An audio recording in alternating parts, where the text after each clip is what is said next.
All right, cool. Hi, everybody. It is Mike, the Heal Your Gut Guy, and today I have a special guest with us. His name is William Hughes, and he has a lot of experience with German New Medicine, and he has some interesting gut healing and food allergy stories and how GNM. But he's been doing GNM for a very long time, and so he has a lot of awesome things to tell us today. So, welcome. Thank you. And thanks for having me, Mike. Where would you like to start? Do you want to start with a gut story?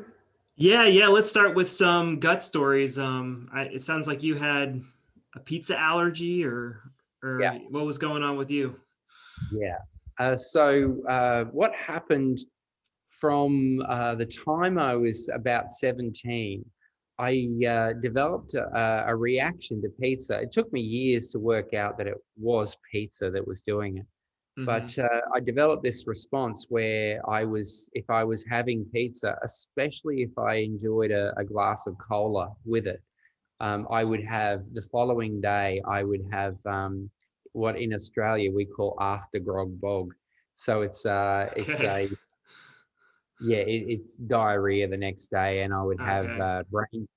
brainstem type headaches and Oh wow. fatigue, horrible fatigue along with that. So Uh-huh. it was exacerbated by having cola with pizza.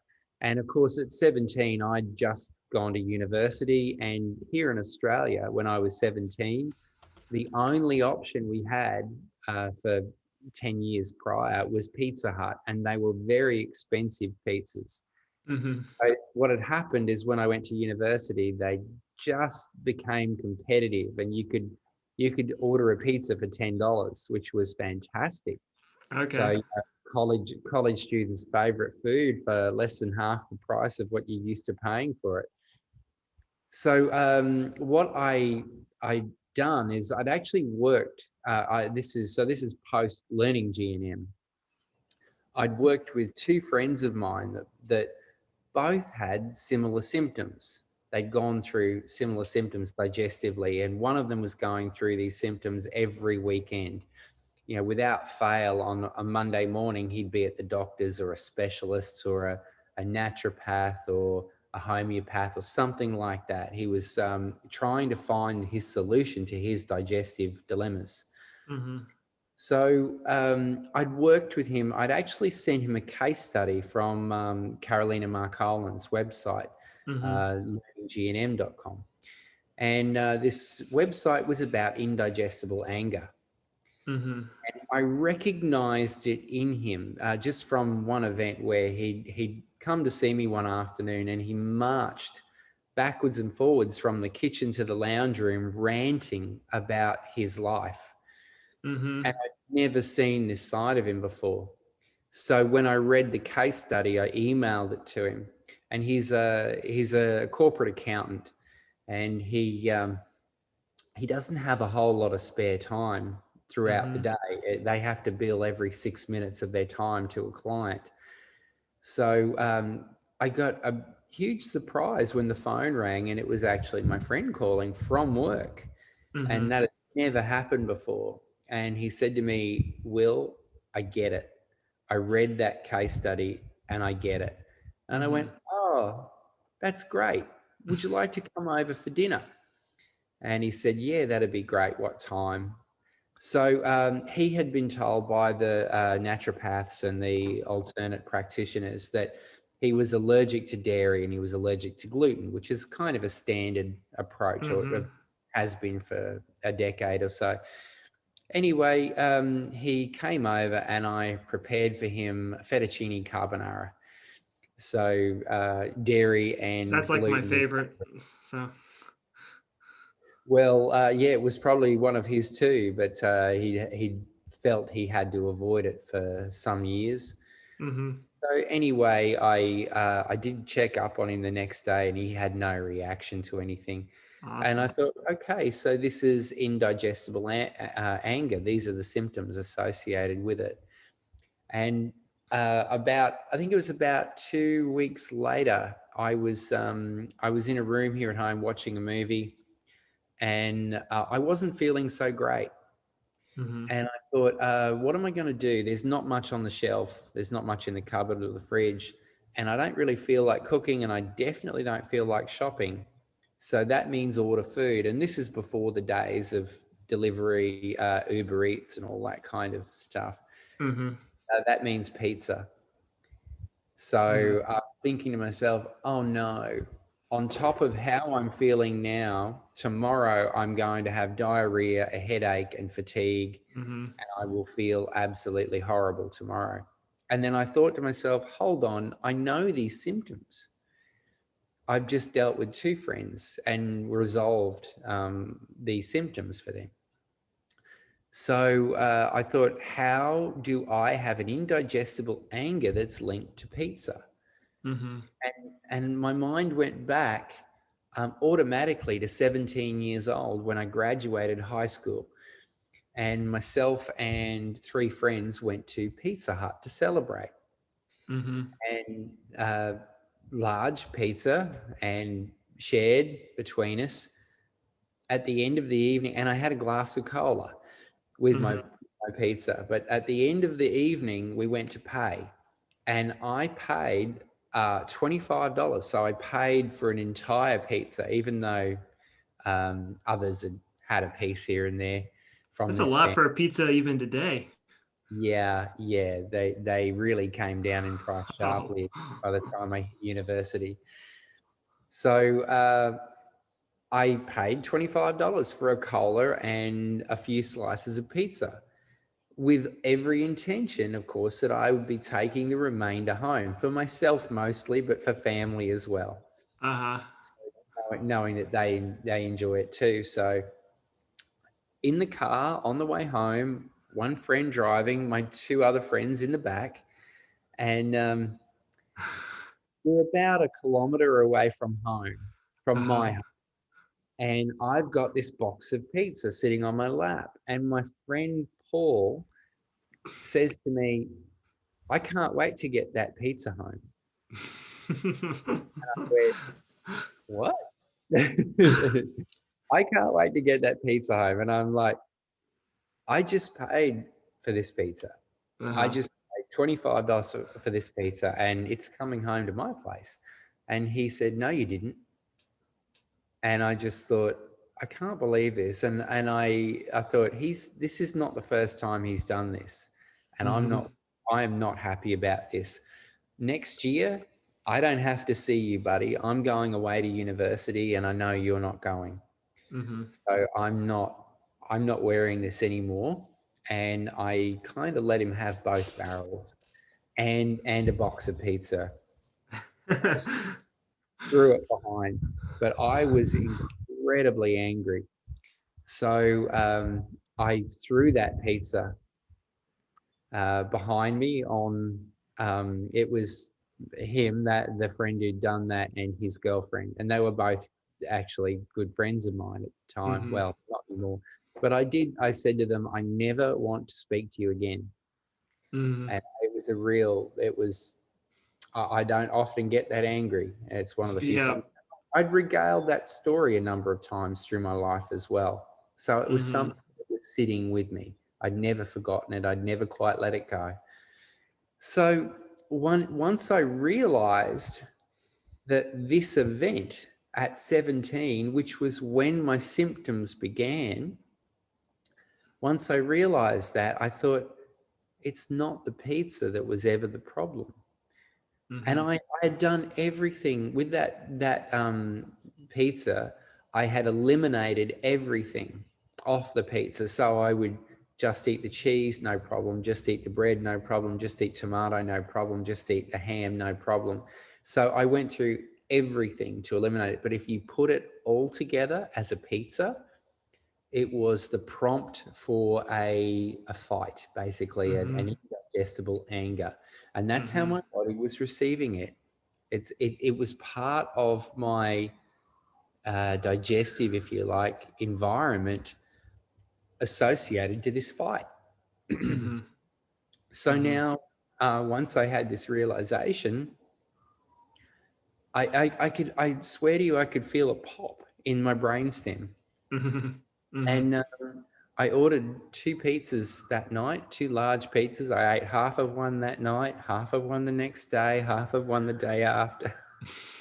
I've never had a problem with pizza Well, ever again. I'm ordering pizza tonight after all this pizza talk. So that's amazing though, because it's like when you first start talking about it, like just pizza, and like doesn't make any sense. And then, but when you start sharing your story, it's just like, oh, okay, Yeah, now it's apparent, right? So, yeah. I'd associated the pizza with the fight. Hmm. So I'm guessing my body was setting me up for a fight every time I encountered this environment, where there's pizza. So So, was that like a memory you had to dig up? Like, had you forgotten about that event? Like, because I well, have things where I'm like, I totally forget about like that event, and then, but when I become aware of G&M, I'm like, oh, I remember this. Like just you telling the story, I remember some big fights I had over food with my brothers and stuff. so I would say I had regaled that story a number of times over the years. So it was not. Okay. It was Okay. still there in the psyche. Hmm. Yeah, so there's still this unconscious type relationship to anger, pizza and anger, or with Hmm. pizza and anger. But just the awareness of that, and this is something in practice I found too. Sometimes just bringing awareness to the track or to the issue, whatever Hmm. the conflict is, if it's back there, if it's historical, sometimes it's people can put it in its place immediately. It's like, Hmm. oh, that's long done. Hmm. And it doesn't seem to have any relevance anymore, and the Yeah. resolution is done.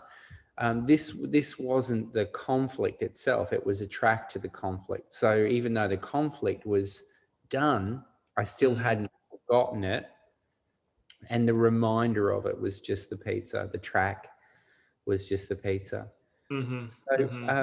yeah, do you have any other questions about that? It's very interesting because my diagnosis was Crohn's disease, and I've always like I have a really hard time remembering like when my anger issues started. Um, and I even have a hard time like when my symptoms started. Like I can kind of remember getting diarrhea on a normal basis like in middle school, but like I really couldn't tell you. But as I started like thinking about it, and this could have like took months for this story to like come back to my consciousness. I remember when I was little, my parents would take me to the dentist, and I always had like tons of cavities when I was little, and I would go to the dentist and they'd tell you, "Oh, good job, you brushed your teeth." And then I'd come back like, "Oh, everything's great." Then I'd come back and my mom would be like, "You have like 5 cavities, man. We got to be back here tomorrow." And like, so I hated the dentist. I wrote in my journal, "Oh, I hate this guy." Da, da, da, da, da, da, da. And my parents found my journal, and it was like a big deal. And I'm like wondering if like that was the event that like really sparked the indigestible anger, but it could have been a multiple tude of things. So, but it's just, but I noticed like with my tracks today, it's like it's usually centered around anger and frustration. But most of all my food tracks are pretty much handled now, though. Okay. But One of the aspects of indigestible morsels is the conflict that's driving them. And if I use a expletive on this video? Yep. speak freely. Okay. So the shittier the conflict, Hmm. the lower down in the Yeah, track the and issue is. So I never really had many colon issues. I think I just had like very like superficial anger and frustration, just like ordinary everyday things. okay. So if we were in a therapeutic session, there Hmm. would be a couple of questions I would want to ask you. Okay, Um, may I? you may. Okay, I would say Please. um, if I could ask you about middle school, Okay. and I want you to think back. I'm not revealing anything about your location or history or anything like Hmm. that. If you're going back to middle school, I want you to think about where you lived, who you lived with, who Hmm. your teachers were, who your friends were at school, and who the bullies were. Hmm. So if you could just revisit Ooh. Yeah, it's always interesting because you know I would say like most of the conflict in my life or anger and frustration came from my parents. And they're great parents, but just like, can I go to my friend's house? No. Why not? Because I said so. Like that just sends me off. Just that. that, my parents taking away Nintendo, and then being at school and feeling stuck there with the teachers and getting bad grades and having to deal with like a teacher, you know, just dealing with that stubborn teacher or mean teacher or whatever, you have. And so those were, it's yeah, there's so many events. It's kind of hard to pick just one that like could have been like the thing that sparked the initial conflict shock. Yeah. And it was so long ago, but like I can see those themes and like the almost like the themes of my tracks kind of revolve around those conflicts that I've had. Or Okay. There's much more in a session. There's much more to question there to mm-hmm, narrow down a few things. But one of the I guess you could call it a technique that I would use is to it's to I guess diffuse that anger or that frustration.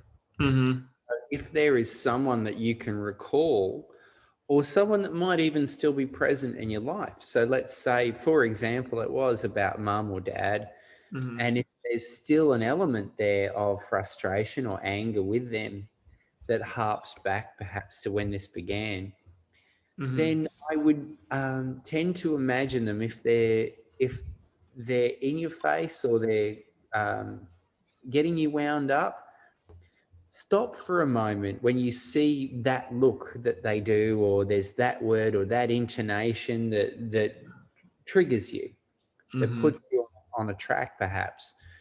And I mm-hmm, would actually stop and take the time to envisage them as it's a bit cartoonish, but as a chubby faced baby with a nappy, and a little bit of hair with the bow in it out of the top, mm-hmm. and Okay.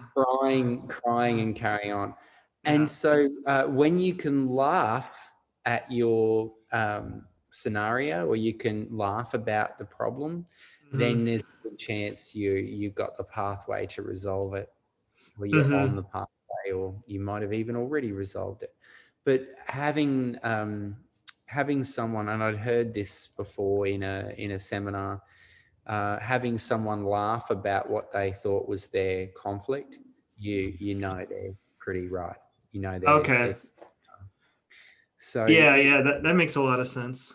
Yeah, it's yeah, because just bringing an awareness to it really helps. Because before, the thing I like to tell people is because I'm dealing with digestive issues, is change the conversation you have with yourself while you're on the Mhm. toilet.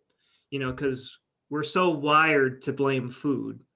I remember in middle school when my acne started, coming up, it was all about, oh, it was dairy, maybe it was Coke, and then by the 2000s, the gluten intolerance thing started to become popular and you start blaming that. But now I tell myself before I eat, this is safe. I can, I'm not allergic to nutrients and energy. I can eat this and it will nourish me. And but if I do encounter diarrhea, I'm looking for the emotional things that would have caused it. And And I love that thinking as well. It was in one of your other videos regarding nutrient and energy. Why would anyone have an issue with nutrient mhm, and energy? And that's exactly how I've come to think about pretty much everything now in mhm. nature. It just is putting terms on it, like good, bad, evil. If you were What? allergic to dairy and wheat 70 years ago, you would starve to death. And Yeah, like almost anywhere you're put in the world, if you are allergic to those two foods, you are going to starve to death. yeah. I used to chuckle, when people put forward their allergies to wheat or something like that, or rice. Hmm. I even had someone declare they're Nice. intolerant of rice, and I'm like, I, oh, I get water, so. wow, okay. So one of the things I often say is, gee, you should move to Rwanda or somewhere like that. They'd be so happy to have you there. Hmm. So you won't be competing for any of their food. Yeah. People live on this stuff. How is it? And someone I know talks about the 100% rule. What's that? It's like, well, if I can eat rice and you can't eat rice, well, that's 50-50. So Hmm. if 100% of the people couldn't eat it, excuse me, I'd be more convinced that it's a problem. Hmm. Yeah, and after seeing people on really strict and clean diets for such a long time, and the math just doesn't add up. It's we're all kind of like, you kind of have to like lie to yourself to, because it's very difficult to be on these diets, because like it's like impossible to go to like a social event if you can't have wheat or dairy. It's like Yeah, it's that's very, right. you really have to change your mindset and be kind of turn into like this religious zealot in order to like carry out Yeah. a lot of these diets. I was dairy intolerant actually in my early 20s. Yeah, I couldn't have anything dairy. Within an hour, my stomach would be gurgling, and then the onset of diarrhea wasn't much further Hmm. after that. And it made so much sense years on. At the time, I'd traveled the world avoiding dairy food, and yeah, that wasn't fun. Yeah. And then got home and spent about a week in the Sydney Macquarie Research Library, and going through gut health and the biome and Hmm. all this information. And I'd spoken to my uncle who used to work in a dairy, what do you call it? It's a factory that would produce yogurt and things like that were natural products, fermented Hmm. products in some way. And I'd taken all this information and thought, oh, I need to repopulate my gut. My Hmm. biome had been destroyed from a number of antibiotics they were handed out like lollies when I was in university. Oh boy. So yeah, so oh, you've got a headache? Here, have some antibiotics. It was not quite that bad, but Yeah, it yeah. was far off. So the point of that was. I went through and I was naturally brewing my own yogurts, and I was doing kombucha. I was doing everything to support my biome. Hmm. And, it all came good. It Oh, all came okay. good. But now I understand German new medicine. What I'd done is I'd returned home to live with my mum, and that's where I was brewing my own yogurt and Uh-huh. the kombucha and everything like that. The issue had come from a conflict around my mother, the Uh-huh. first source of dairy in my life. Hmm. Hmm. So moving back in with my mum and fostering that relationship and getting that friendship in a beautiful, functional way again, Hmm. that was the solution, not the yogurt and the kombucha and everything else that I was brewing. I'm Hmm. sure that played a small part, but I dare say my biome would have already been long restored, especially after a trip to Europe. Yeah, I've been telling people, like your gut microbiome is controlled by your brain, or the special biological programs, like what phase it's in, and that people are like, what are you? That's crazy. That makes absolutely no sense. And I mean, I can't tell you how long I drank like raw milk every day for like a year, and did the yogurt and did disinfectants and stuff like this. There's like mathematically like no way there would be a bad bacteria or fungi in my gut, and I'd get these tests and it'd be like, you're still a mess, buddy. And it's just like, how is that possible? And I've seen many other people experience the same thing. It's all about getting out of the healing phase, resolving those tracks so that the biological program can finish, and Mhm. that the bacteria and fungi that are responsible for breaking down those extra gut cells can finally be retired. Yeah, And rebalance. Yep. yeah, because Yeah. yeah, and to help people kind of understand, to help accept the ridiculousness of your brain is controlling the bacteria and fungi in your body, is you are more bacteria and fungi than you are human cells. So like the brain should have control over this, otherwise you like wouldn't be able to move your arm. So yeah, so. Hey, would you like me to share the other story? It's about Yeah, tracks as well. yeah. So I went to dinner. This is last year, sometime not that long ago. I went to dinner with three friends of mine, and three of us ordered the same dish. So it was a long cooked beef dish, and Okay. it's sort of one of their specialities on this menu. And three of us out of the four all ordered it. And as we were sitting around talking, one of the ladies actually mentioned that she was having this digestive issue that was long term. Mm-hmm. And she asked one of my other friends, who was I think she's Qigong. Is it Qigong? I'm not sure how you say it.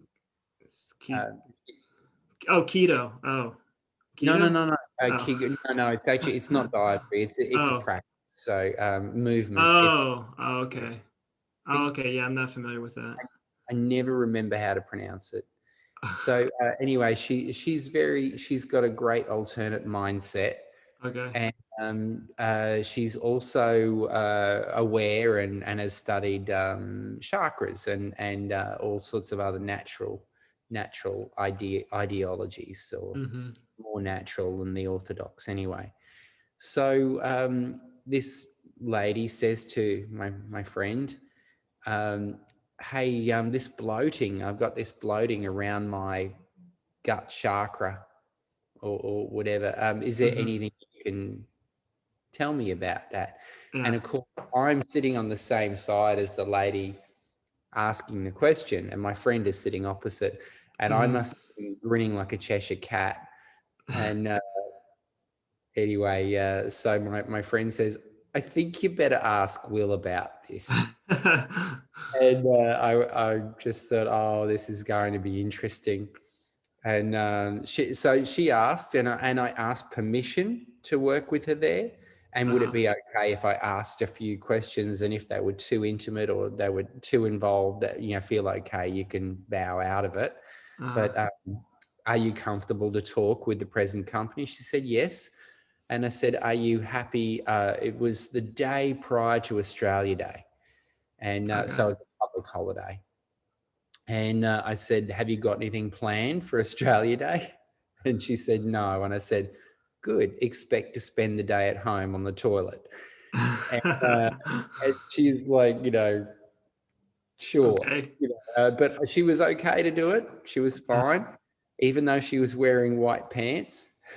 Okay. Okay. So I started asking a few questions. And the first was, when did it start? And that's important. So obviously Mm-hmm. beforehand was fine. There was no conflict, or the conflict may have still been in its active phase. But when did the problem, around what time did the problem become chronic, or Mm-hmm. become, when did it start? And now it's chronic, really. So she said, okay, it was about 5 years ago. And I just went, oh. So tell me, who was around you 5 years ago that was a problem, did something you couldn't digest? And it was just a shot in the dark to see if she resonated with that. And she went, oh. And then she started relating to us about her last partner, and what had happened with money, and how he Ooh. kind of conned her out of some money. So this is the indigestible anger. And it's interesting too, there's always a morsel Mm-hmm. involved, like a money morsel, if you like, but it's Mm-hmm. about survival.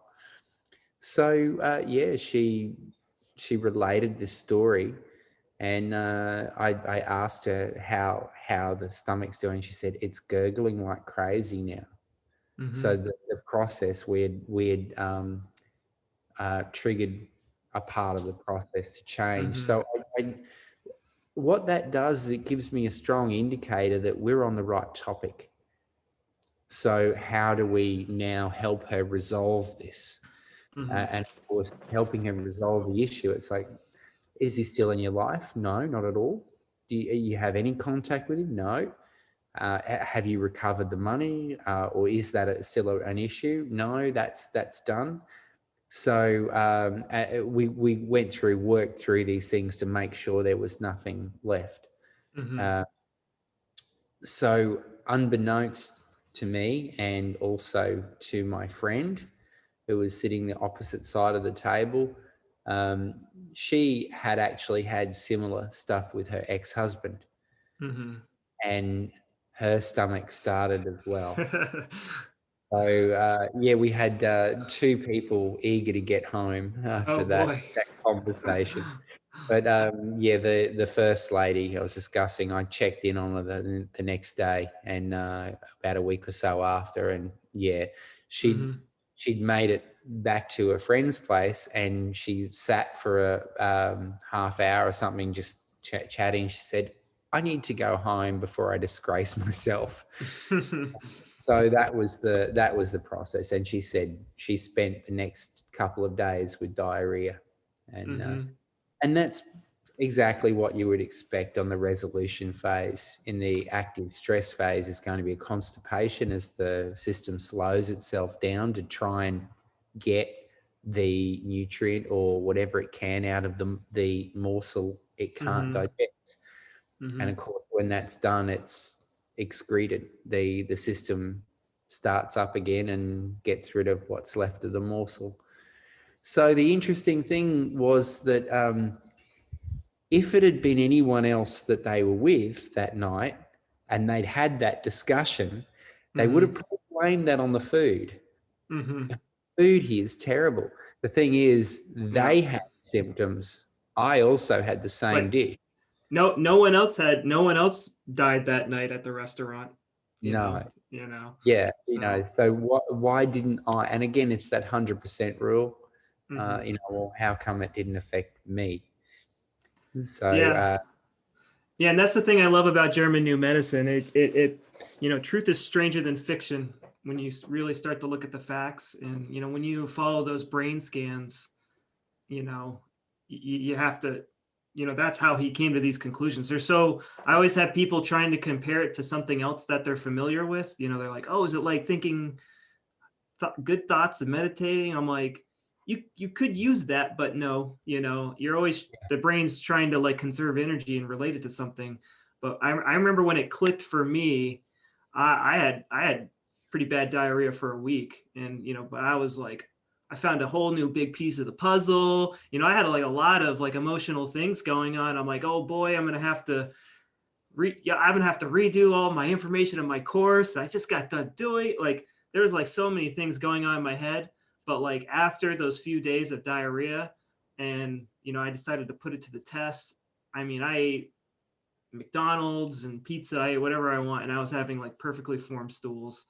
yeah, And that was something even is not something I hadn't experienced since I can barely remember. So yeah. So, are you at that point yet where you celebrate your symptoms? yeah, I get excited because it's not frustrating anymore. It's like, oh boy, it's like a invitation to like go into the past and see like why that would be a pattern or why that would get under my skin. Yeah, It's and that's a really, it's a great way to look at it. And a great colleague of mine that I'm working with at the moment, she's helping me through my own things. mm-hmm, And one of the things that's been made clear is getting a sense of separation from your symptom. Your symptom is not you, it doesn't define you. mm-hmm, So it's just a process, it's a mm-hmm, biological process, it doesn't define you. So that's important. So you look at the symptom, it's almost the, what do you call that? It's the observer's perspective. It's Yeah, very valuable information to like where you're at or what, you know. And yeah, and it gives you clues. If you pay attention, you'll get mhm, clues. So even in our discussion earlier regarding your symptoms with Crohn's, in an earlier discussion, you mentioned the word frustration about 5 times. mhm, That to me, as a therapist, I'm hearing that it's frustration, mhm, frustration, frustration, frustration, and that's a line of questioning that mhm, you'd follow up as a therapist. It's like you're always getting clues. You mhm, can do that for yourself to some degree. It always helps to have someone outside yourself, someone who is not in the room that you built for yourself. mhm. So someone who's able to go, "Hey, Will, have you noticed that you left a door? You know, there's a door in the Yeah. back over there, or there's a ladder in that corner. You can get out of this room." Even the So best professionals in whatever profession it is, they have quality assurance people checking their work because you just you become blind to a lot of things once you've been staring at something for so long. yeah. So, Yeah, actually, what I've realized lately is when I first have a symptom or an issue with something, I might identify it. I can't help myself because that's my mindset now in GNM. mhm, But it's not always a good thing for me to go and try and resolve it. So that's it's like interesting. what I need to do is pick up the phone and ask a student or a friend who's aware, GNM aware, and Mhm. actually ask them to ask me some questions. Yeah. Yeah, because it's a different mindset. I don't. I think that actually working with people who have not been trained by me is beneficial. The brain is always trying to conserve energy, so you're going to ask yourself like the same questions, you know, and just like absolutely refuse to look at it from a different perspective. So, Round and round and round. And I think Dr. Harmer said something about this as well. When you've resolved something, you don't want to keep. He called it touching the wound. You don't uh-huh, want to keep revisiting it. So knowing that you've got it is important. And sometimes that is as simple as someone else saying, "There it is." uh-huh. That's it. It can really be that simple. It's like, oh, great, cool. And if there's any questions, Hmm. resolve them then and there. But even that knowing, you'll see it a lot in Dr. Harmer's work in the when you're reading through the biological complex. Hmm. It's important at this stage for the client to know that this is part of the process and they're okay. Hmm. Hmm. I mean, that's not verbatim by any means, but it's an important part of the process for them to feel secure in their um, Hmm. prognosis, diagnosis, I mean, wherever they are. most people, it's like a death sentence, you know, or, but with German new medicine, it's like, oh, my body's supposed to be doing this. It's Yeah, designed to do this. And it's yeah, like this total relief. I mean, even when you're on like, even when you're stuck in the holistic realm of things on diets and stuff, you're just like, you know, you still think you're broken. And German new medicine just, you know, relieves you of being eaten alive by parasites and bacteria and fungi. Understand like fear is just like not knowing what to expect or feeling like you're helpless. And German new medicine just gives you the whole blueprint for whatever organ is I can't I'm not going to say malfunctioning, but like giving you symptoms. yeah. Whenever there's change, I mean, Hmm. it really is just as I look at it in my own words, it's an adaptation and then Yeah, a I like that rest- word too. Yeah. yeah, followed by a restoration. So Hmm. not that I think it's encouraged to use the word homeostasis. It's just that shifting from Hmm. one form of homeostasis to the other. Hmm. Back. One of the phrases that we coined in the last live course that I taught in New South Wales was, "You're never imperfect. You're always in perfection." Okay. Okay. I like that. You're always trying to adapt to your environment and then, you know, you can't. Yeah. Okay. I like that. Yeah, it's like you're perfectly perfect for whatever the environment is presenting. You know, the thing that people might not get with that is environment. They, you know, again, they think of literal, the literal environment. You know, what is around me, and Then you you have your have to. social environment and Well, it's as you know, so I could cross paths with a couple walking on the boardwalk in front of my place, and you know, it might be a man and a woman walking together, and I say, "Hi, good morning," and the guy is like, "Hi, how you doing?" And then the woman just puts her head down and ignores me, and it's the same environment presenting to both of those people. It's just me yeah. saying hello. How has she read this as something that should be shied away from? And I have Mm-hmm. no concept of what's happened to her that morning either. So Mm-hmm. her environment and her understanding of it is entirely different to his. And we, But we just could like talk all day about like what it could be, but we don't know until we talk to her. And no, that's right. But perception is important. So how mm-hmm. people perceive their environment is very important. And of course, there'll be preconditioning for that. So the Mm-hmm. experience of being, she could have had, he could have abused her that morning, Mm-hmm. and that might just be something that's only that morning, and it's taken her back to a time when she was a teenager and she was abused or something.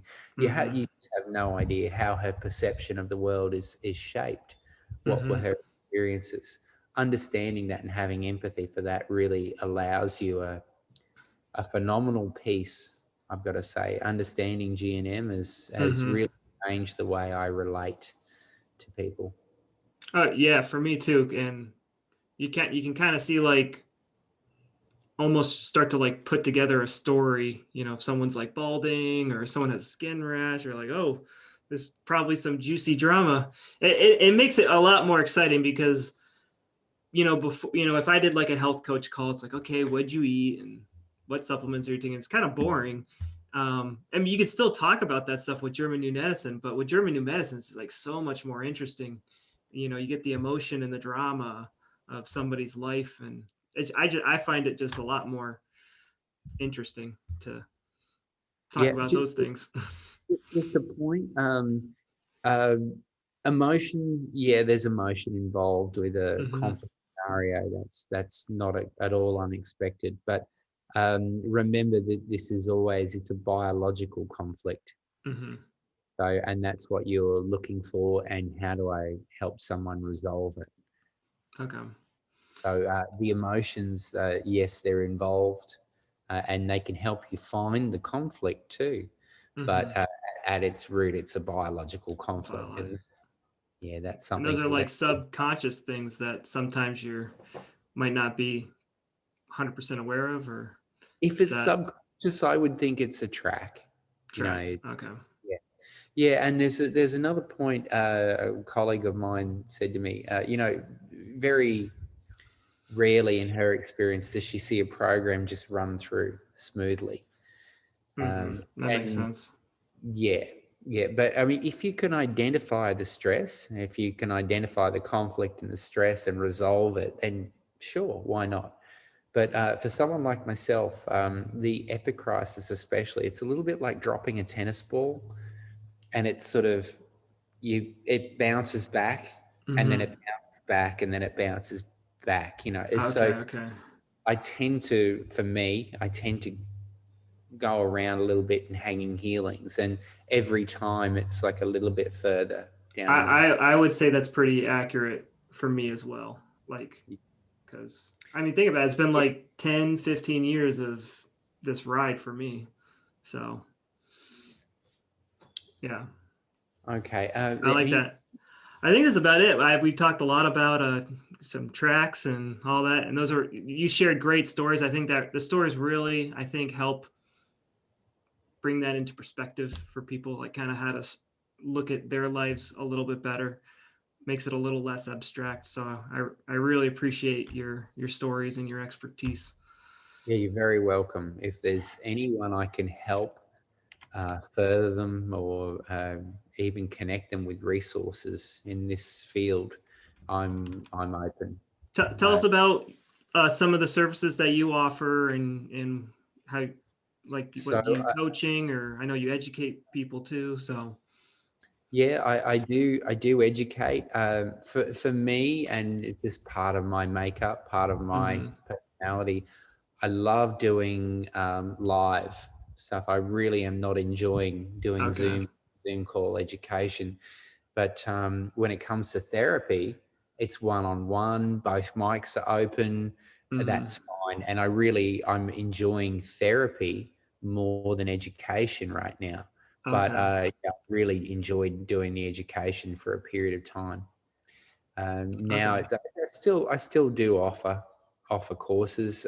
It's a bit sporadic at the moment, Mm-hmm. and I've got one module, the last module that I can see myself developing, module 6, which is how I practice. Okay. So just some tips and keys for practitioners who are wanting to understand the how. And this was a common question I found in the GNM community. There's all the what it is, the why it works. That's all beautiful and really understood, but not how to apply. I I mean, would really enjoy seeing, because I guess Dr. Hammer did therapy sessions and people would like watch them. yeah, I'm pretty sure there'd be video of that, Yeah. and yes, I'm sure that he would have taught that way, but I'm not aware of anyone who It's has yeah, videos. I haven't seen, a public therapy session. That would be very benefit. How are you going to do brain surgery unless you watch someone else do it first, you know? Yeah, I don't know how beneficial it would be unless you've got an interpreter on hand or you've got Yeah. Well, watching in general someone else do a therapy session and kind of getting ah, a good okay. Well, idea for what it's like. So. I'll send you a few pieces, but I want you to be aware that I've learnt since then, and Carolina has been great, instructive Mm-hmm. with that. And really, I've come to a place where I was so how do you put it? I was so focused on calibrating the individual that I'm dealing with to see where they get the change. Mm-hmm. Where's the scenario? Where's the question where they're getting the change, and then go and explore that. I was missing the actual resolution, helping them get their resolution.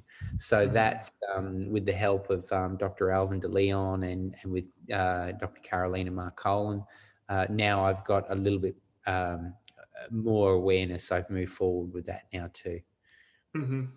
Yeah. Well, so I'll put a link down below where people can sign up with coaching for you. Is that okay? Thank you. Yeah, Yeah.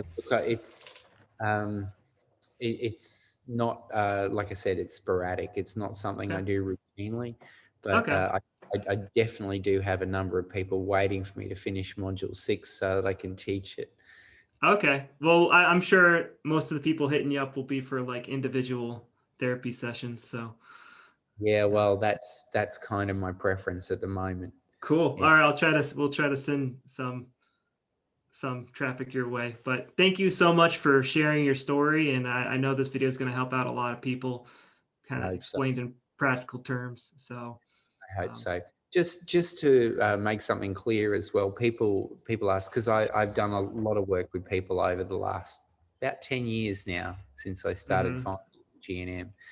And one of the things, because I do a lot of one-on-one education for free, it's just in conversation a lot of the time, and people say, Yeah, what do you get for this? you getting out of this. Yeah, well, it's an easy one. Every time I help someone become aware of this, it makes my world a better, safer place.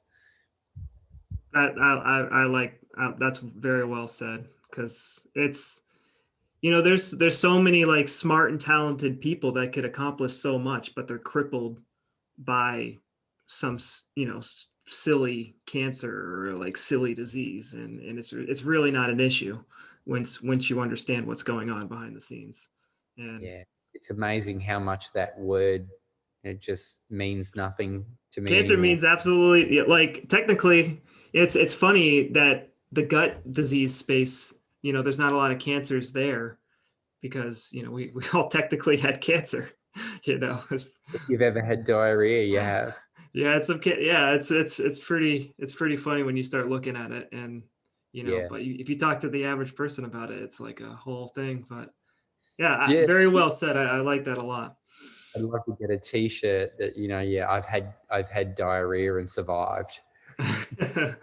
Yeah, that's a good one. Yep. So yeah, thank you again so much. I know the people will really enjoy this. Um, so Thank you for awesome. having me, Michael. It's been really good Cool. and great to meet another male therapist in the field. Yeah. Well, hopefully I'll be able to reach out to more people and we'll get more people into German New Medicine. So thanks everybody, Fantastic. and I'll see you later, guys. Bye bye.